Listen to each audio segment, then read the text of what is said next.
추석 명절 잘 지내셨습니까? 네. 얼굴이 환한 거 보니까 맛있는 거 많이 드신 것 같아요.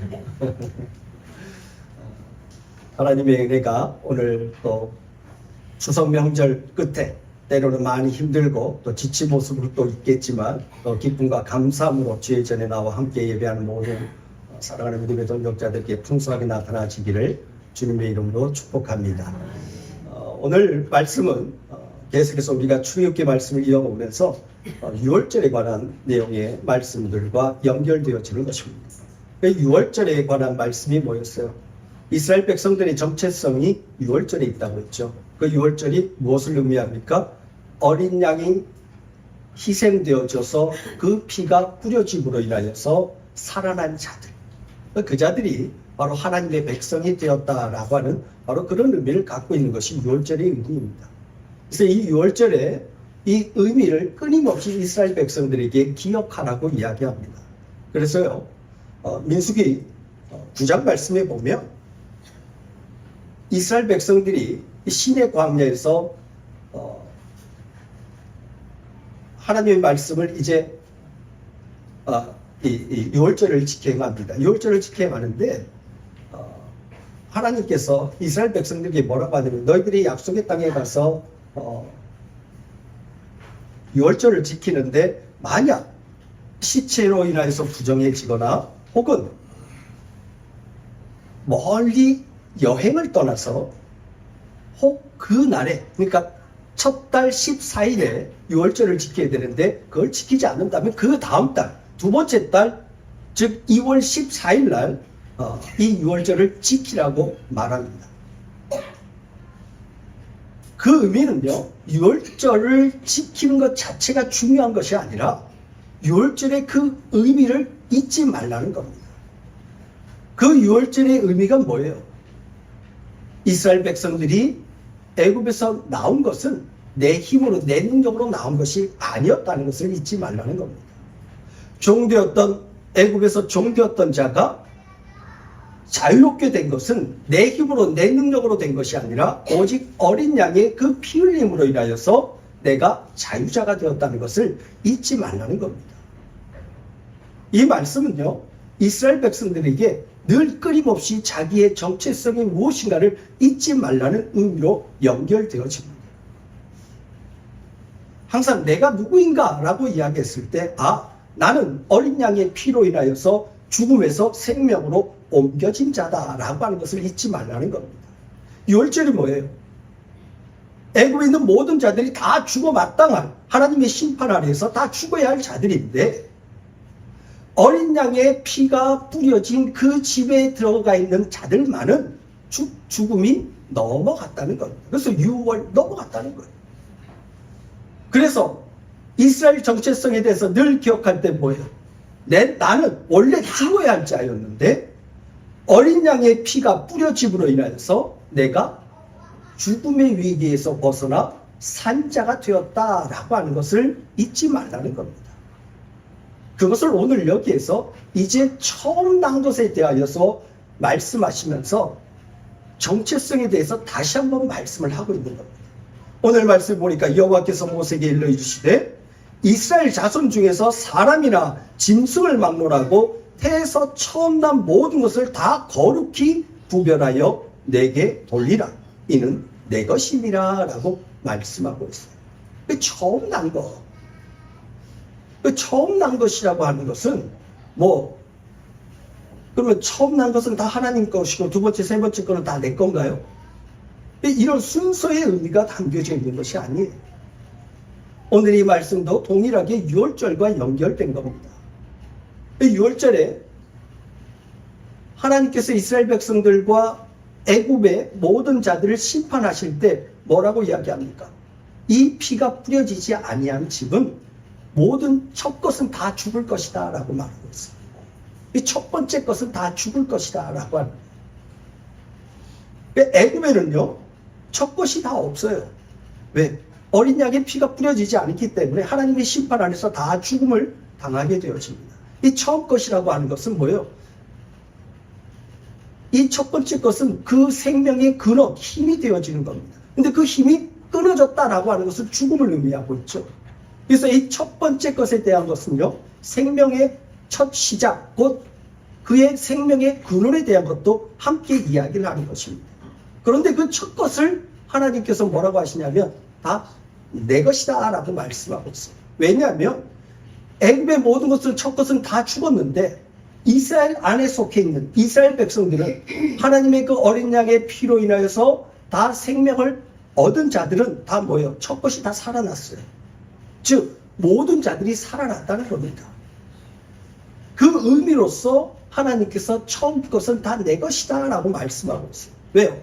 원래 다 죽어야 될 것인데 어린 양의 피로 인해서 살아난 거니까 그들은 다 내 것이라는 겁니다. 근데 오늘 성경은 짐승과 사람도 함께 포함해서 첫 것은 내 것이라고 합니다. 나에게 다 바치라고 합니다. 짐승은 처음 것을 바친다고 해요. 그럼 사람은 어떻게 되는 겁니까? 아니, 내 첫 번째 아들이나 첫 번째 태어난 딸이나 내 자녀의 처음 것을 하나님 앞에 다 어떻게 제물로 바치라는 겁니까? 이게 도대체 어떤 의미를 갖고 있을까요? 사람에 대하여서 처음 것이라고 하는 의미는요, 하나님 앞에 구별해서 드려진 것이라고 하는 그런 의미를 함께 포함하고 있습니다. 그 의미가요, 바로 민수기 3장 12절 13절에서 말씀을 하고 있습니다. 민수기 12, 13절 말씀에 보면 뭐라고 되어 있습니까? 보라, 내가 이스라엘 자손 중에서 레위인을 택하여 이스라엘 자손 중에 태를 열어 태어난 모든 마지를 대신하게 하였은즉 레위인은 내 것이라.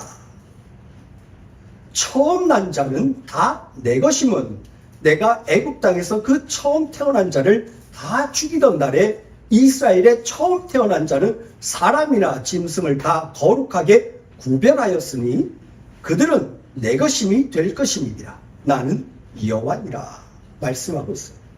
그러니까 뭐예요? 하나님께서 이스라엘 백성들이 다 하나님의 것이에요. 그리고 이스라엘 백성들의 처음 것, 즉 어린 양의 피로 인하여서 살아난 모든 자들이 다 하나님의 것인데 그들을 대표하여서 레위인을, 즉 레위 지파를 하나님께서 받으시는 거예요.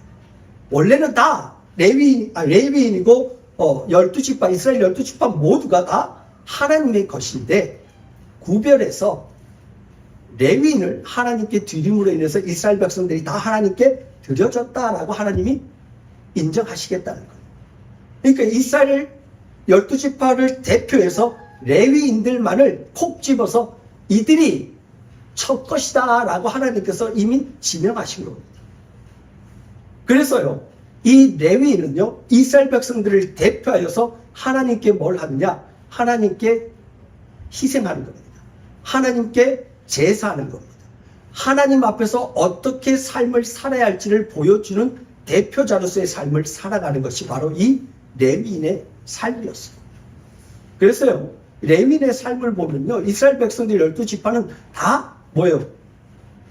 기업을 다 가지게 됩니다. 약속의 땅에 들어가서. 근데 이 레위 지파는 기업이 없어요. 쉽게 말하면 농사질 땅이 없다는 거예요. 이 레위는요, 무엇을 먹고 사냐면 이스라엘 나머지 11지파가 이스라엘 백성들이 하나님 앞에 드려진 10의 1조와 또 하나님 앞에 감사의 예물들을 하나님 앞에 드릴 때 그것을 가지고 이 레위는 살게 되어집니다. 그러니까 이 레위는요, 다른 이스라엘 백성들이 하나님 앞에 감사함으로 드려지는 재물이 없으면 삶의 위협을 느끼면서 살아갈 수밖에 없는 그런 사람이에요. 그러니까 철저하게 뭐예요? 하나님의 말씀이 이행될 때만 살아갈 수 있는 자가 누구냐? 레위인이에요. 그러니까 이 레위 지파의 이 레위인들은 이 이스라엘 전체 백성들에게 무엇을 보여주냐면 하나님의 은혜가 아니면 살아갈 수 없는 것이 바로 너희들이다 라고 하는 것을 보여주는 그런 삶을 살게 되어지는 것이 레위인이에요.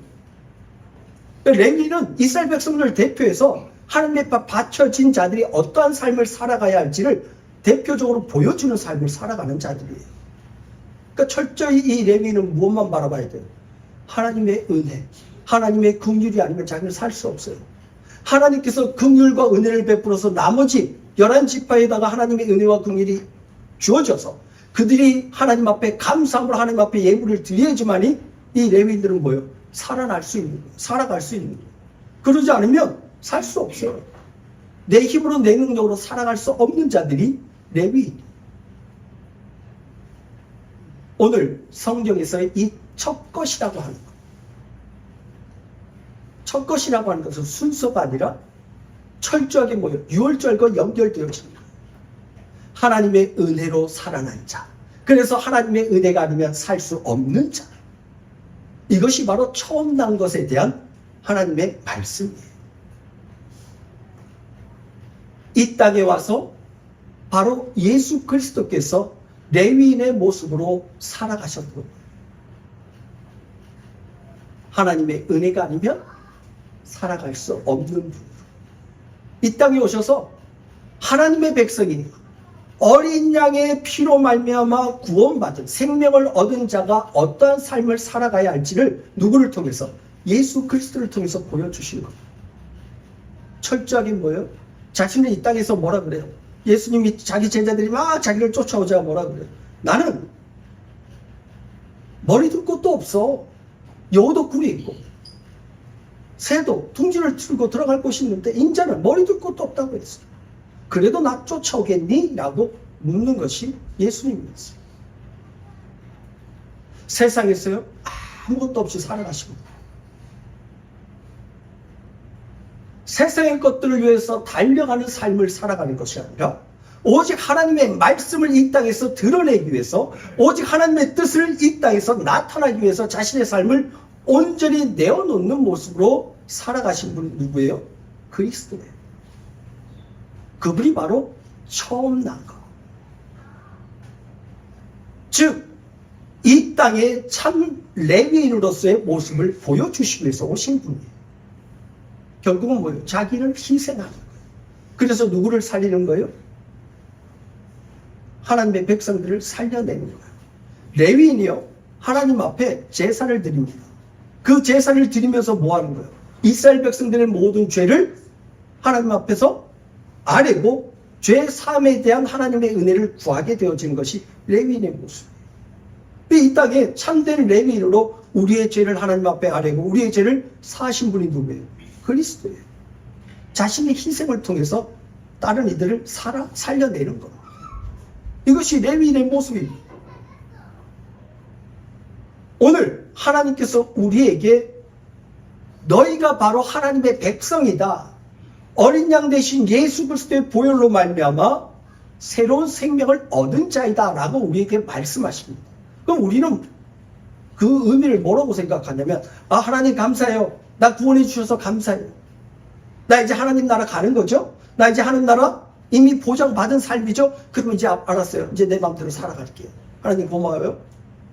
이렇게 생각을 하고 있어요. 오늘 성경은요, 처음 난 것에 대해서 말씀하고 계시는데 그 처음 난 것이 어떠한 삶을 살아가야 할지를 우리에게 말씀하고 계시는 겁니다. 그 말씀이 민수기에 나타난 것입니다. 처음 난 것은 즉 하나님 앞에 오늘 말씀 보니까 거룩하게 구별한 삶을 살아가는 모습이라고 말씀하고 있어요. 하나님께서 처음 난 것은 거룩하게 구별하셨대요. 그래서 그 구별한 것은 뭐라고 하는 거예요? 하나님께서 택한 하나님의 백성, 하나님께서 자신을 희생하여서 새롭게 생명을 얻게 한 이 하나님의 백성들이 어떠한 삶을 살아가는지를 어떻게 보여주겠다는 겁니다. 또 그러한 삶을 살아가라고 오늘 우리에게 새로운 생명을 허락해 주신 거예요. 나를 희생해서 누군가를 살려내는 사람. 이것이 바로 처음 난 자들의 모습이라는 겁니다. 즉 하나님의 긍휼과 은혜와 사랑으로 구원받은 자의 모습이라는 것입니다. 예수 그리스도께서 희생해서 하나님의 백성들, 자기 백성들 다 구원해낸 것처럼 이제 이 땅에 남은 우리, 처음 난 것으로 이 땅에서 남아서 살아가는 우리가 해야 될 것은 뭐냐? 바로 그와 같은 삶을 살아가는 겁니다. 나를 희생해서 살려내는 거예요. 하나님의 백성들을 살려내는 겁니다. 이것이 바로 이 땅에 하나님께서 하나님의 백성들을 살아가게 하시는 이유이고 목적인 것입니다. 이번 추석 명절 때 어떻게 가셔서 정말 사랑과 희생과 섬기는 모습으로 그렇게 친척들과 함께 교제를 하면서 살아오셨나요? 지내셨나요? 감사합니다. 혹시 쟤는 저기서 전부 치고 쟤는 저기서 희희당당 놀고 나는 이것이 뭔가 뭐 이러면서 자신의 삶에 대해서 자신이 지금 일하고 있는 것에 대해서 혹은 또 불평하고 원망하는 혹은 또 친척들이 잘 되는 모습들을 자랑할 때 나의 모습은 이게 뭔가라고 하는 또 실망감을 갖고 혹시 이 자리에 오신 분도 있을 겁니다. 저는 그렇지 않아요. 하나님의 백성들, 하나님께서 택하신 하나님의 백성들은요, 세상의 것들로 인해서 줄 세우게 하는 것 아닙니다. 세상 사람들은 자신이 가지고 있는 것, 자신이 누리고 있는 것을 자랑하고 드러내고 나를 높여가려고 하는 삶을 살아갑니다. 그런데 하나님의 백성들은 뭐예요? 나를 높이는 삶이 아니에요. 나를 이 땅에서 구원해 내신 예수 그리스도만을 높이는 삶을 살아가는 것이 하나님의 백성입니다. 아멘. 그 하나님의 은혜만을 드러내고 그 하나님의 은혜만을 자랑하는 삶을 살아가는 것, 이것이 하나님의 백성들의 삶의 모습이라는 겁니다. 오늘 무엇을 자랑하기 위해서 살아가십니까? 오늘 나의 삶은 과연 어떠한 것을 추구하며 살아가고 있습니까? 세상의 것입니까? 아니면 하나님의 은혜와 긍휼입니까? 우리의 삶을 다시 한번 정리해 보아야 할 때입니다. 정말 내가 무엇을 향해서 지금 달려가고 있는가를 한번 생각해 보아야 합니다. 정말 예수 그리스도의 십자가의 그 은혜만을 기억하고 그 은혜에 감사함으로 나를 희생해서 그리스도와 같은 나를 희생해서 다른 이를 살려내기 위한 정말 헌신적인 오늘 말씀에 있는 것처럼 처음 태어난 자로서의 삶을 살아가고 있는지, 아니면 오직 나의 유익과 만족을 위해서 나의 이름을 높이며 나를 즐겁게 하고 나를 행복하기 위해서 삶을 살아가고 있는지 우리의 모습을 점검해 보아야 할 시간입니다. 그리고 우리의 삶의 방향을 이제는 바꿔가야 합니다. 정말 주님께서 기뻐하시는 것이 뭔지, 정말 주님께서 원하시는 것이 무엇인지를 올바로 분별할 수 있는 그런 분별력을 가지고 삶을 살아가야 한다는 것입니다. 그러지 않으면요, 우리는 어느 순간 세상 사람들과 똑같은 삶을 살아가게 마련입니다. 우리가 명절 때면 벌초를 합니다. 근데 신기한 것은요, 이 잡초들이요, 가꾸지도 않았는데 그냥 우후죽순으로 막 자라가요. 우리의 삶을요, 그대로 무방비 상태로 놔두면요, 우리의 삶에 이 잡초들이 끊임없이 그냥 가꾸지도 않았는데, 내가 노력하지도 않았는데 자라나게 마련이라는 겁니다. 우리의 삶도요, 가만히 놔두면 세상 사람들이 원하는 방향으로, 세상에 가는 방향으로 그냥 자연적으로 흘러가는 것이 우리의 삶의 모습입니다. 왜요? 우리는 이 육신의 모습을 갖고 있기 때문에 육신의 즐거움을 위해서, 육신의 만족을 위해서 우리는 끊임없이 노력할 수밖에 없이 그렇게 되어 있어요. 세상이 그와 같은 모습으로 우리를 밀어가고 있습니다. 끌고 가고 있습니다. 거기에 대해서 역행하고 거기에 대해서 끊임없이 하나님의 것으로 나를 끊임없이 준비해 놓지 않으면, 끊임없이 하나님의 것으로 나를 막지 아니하면 세상의 것은 얼마든지 우리를 그냥 휘어 감싸버리는 겁니다. 우리는 그렇게 강한 자가 아닙니다. 우리는 그렇게 믿음이 굳센 자가 아닙니다. 그렇기 때문에 끝까지 철저하게 하나님의 은혜와 긍휼을 구하며 살아가야 할 자들이라는 것입니다. 그래서 우리는 매일매일의 기도가 필요하고 매일매일의 하나님의 도움이 필요한 자들이라는 것입니다.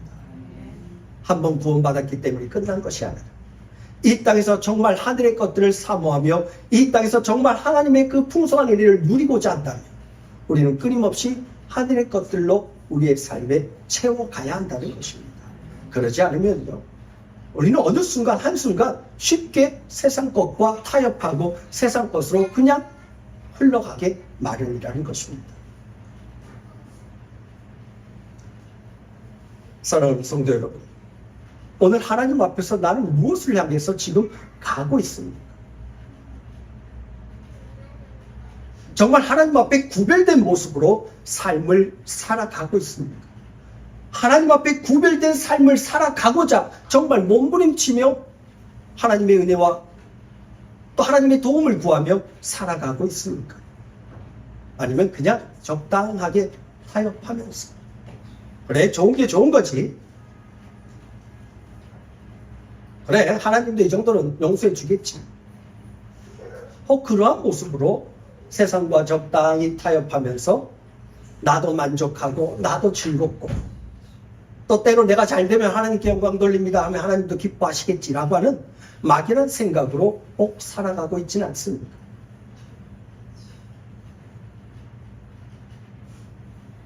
레위인은요, 철저히 하나님 앞에 구별된 삶을 살아갑니다.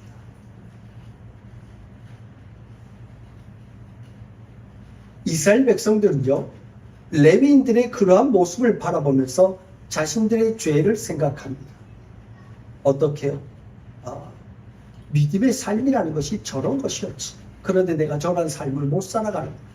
하나님, 내가 저런 삶을 살아가야 되는데 내가 오늘도 세상을 향해서 세상에서 나의 만족을 위해서, 나의 유익을 위해서, 나의 즐거움을 위해서 살아가고 있는 나의 모습이 또 보이는군요. 하나님, 용서하여 주시옵소서.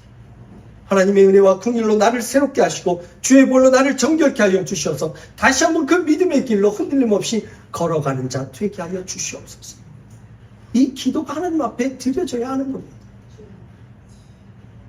말씀을 통해서 나의 모습을 바라보며 하나님 앞에 다시 한번 하나님의 은혜와 긍휼이 아니면 살아갈 수 없는 자임을 고백하며 살아가는 것, 이것이 하나님의 백성의 모습이라는 것입니다. 오늘 우리의 삶이 하나님 앞에 드린다고 이야기는 하고 있지만, 말은 하고 있지만 온전하게 하나님 앞에 나의 삶을 드리지 못하는 우리의 모습, 그것이 실존적인 우리의 삶의 모습임을 인정해야 합니다. 나는 원래 그러지 않았는데, 나는 원래 하나님 앞에 온전하게 내 삶을 드리려고 했는데 상황이 이래서, 어떤 사람이 이래서, 그건 핑계입니다. 철저하게 나 스스로를 하나님 앞에 인정하는 겁니다. 하나님 그렇습니다. 하나님의 은혜와 긍휼이 아니면 나는 역시 세상 속에서 하나님의 심판 아래서 죽을 수밖에 없는 존재가 맞군요. 하나님의 은혜와 긍휼이 단 하루도, 단 한순간도 나에게 주어지지 않으면 나는 세상과 같이 흘러가는, 세상 사람들과 별반 다르지 않는 그러한 삶을 살아가는 자 맞군요. 그러한 나를, 그럼에도 불구하고 나를 용서하여 주시고, 그럼에도 불구하고 오늘도 나를 새롭게 그리스도의 볼로 정결케 하여 주셔서 믿음의 길을 걸어갈 수 있도록 또 깨닫게 하시고 또 이끌어 주심을 감사합니다. 아멘. 이것이 우리의 기도가 되어져야 되고, 이것이 매일매일의 삶에서 우리가 고백해야 될 우리의 신앙의 고백인 줄로 믿습니다. 이 고백이 있어질 때 우리는 이 땅에서요, 또 교회 안에서요, 겸손하게 낮아질 수가 있어요. 내가 얼마나 하나님 앞에서 죄인됨을 깨닫고, 내가 얼마나 하나님 앞에서 옳지 않은 참된 믿음의 길을 걸어가지 못하고 있다는 것을 깨달았을 때 비로소 하나님 앞에서 겸손해지고 성도들 앞에서 겸손해지고 낮아질 수가 있는 겁니다. 그래서 다른 사람을 정죄할 수가 없는 거예요. 그런데요, 내가 다 할 수 있다고 생각하는 사람, 내가 오늘도 믿음 안에서 내가 한 번도 하나님의 말씀을 어긴 적이 없다고 생각하는 사람처럼 살아가는 자는요, 반드시 다른 이들을 정죄하게 되어 있습니다. 왜요? 내가 삶의 기준이 되어버렸거든. 내가 믿음의 신앙의 기준이 되어버렸거든. 그러니까 내 신앙과 맞지 않으면 다 잘못된 거예요. 이것이 바로 성경에서 교만한 자의 모습이라는 겁니다. 그래서 성경은 끊임없이 우리를 뭐예요? 우리의 죄를 들춰내는 겁니다. 그리고 뭐예요? 그리스도의 은혜로 너희가 사함을 받았고 그리스도의 은혜로 너희들이 용서함 받았다는 것을 깨닫게 하시는 겁니다. 그래서 철저하게 하나님의 은혜와 긍휼이 아니면 나는 살아갈 수 없는 자로 내 입술로 고백하게 만들어 가시는 겁니다. 오늘 처음 난 것, 오늘 우리는 그렇게 그리스도의 보혈로 처음 난 것들이 되었습니다. 그렇기 때문에 이제 우리의 삶은 온전히 하나님의 것입니다. 나의 유익을 위해서 내 목표를 이루기 위해서 삶을 살아가는 것이 아닌 하나님의 뜻을 온전하게 이루면서 살아가는, 그 하나님의 뜻이 뭐예요? 내게 행하신 하나님의 그 은혜와 긍휼을 자랑하는 겁니다. 내게 행하신 하나님의 그 은혜와 긍휼을 나타내는 겁니다. 내가 어떻게 구원함을 받았는지를 내 삶을 통해서 드러내는 것입니다. 이것이 바로 그리스도인의 삶의 모습인 것입니다. 사랑하는 성도 여러분, 오늘 10월의 첫날입니다. 이 10월의 첫날에 새로운 믿음의 발걸음을 옮겨 놓으시기를 주님의 이름으로 축복합니다. 오늘 이 처음 난 것에 대한 이 의미를 갖고 오늘 마치 새롭게 태어난 자처럼, 오늘 마치 예수 그리스도의 보혈로 새롭게 거듭난 자처럼 믿음의 길을 걸어갈 수 있는 우리 모든 성도님들이 되어지기를 주님의 이름으로 축복합니다. 기도하겠습니다.